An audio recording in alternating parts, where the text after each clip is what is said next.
另外，有台北市议员指控讲，前台北市长郭文哲去年底去日本的奥克纳瓦行销悠游卡，日本那边直接的银行查某员工，和悠游卡公司查甫员工性骚扰，也毋过悠游卡公司却无向台北市政府通报。悠游卡公司表示，有开性平会记2支新界，嘛对这个员工调整职务。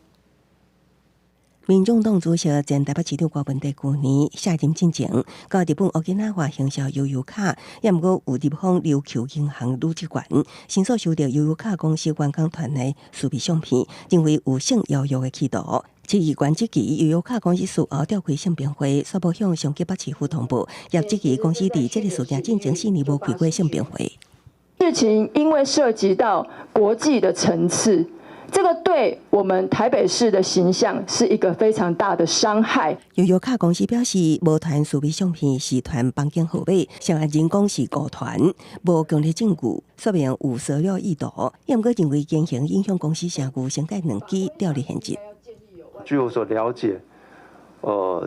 并没有所谓的很私密的照片，好像是提供了一个房间号码的一个照片。那当事人也说明他是误传，后面有什么该检讨，或者是说可以在其他该改善的地方，我们会再跟悠游卡公司做一个研究。跨党派北市议员19也组成促进性平连线，签署环境承诺书。监督北市府希望加做性平带头羊，也毋过正大性骚案阁拖烧，捌伫民众党立委罗香林办公室任职的前助理，指控捌互立委屈新苑骚扰。屈新苑强调，指控无影无迹的提告捍卫名誉。我不认识这位助理，跟他也没有工作上的这个从属关系，所以这件事情是子虚乌有，造成名誉的妨害。我们后续将会做提告的动作。在职期间没有申诉，我也当然就没有受理，也没有办法处理哈，这是一个事实的部分。罗香林否认这案18者强调，这名前助理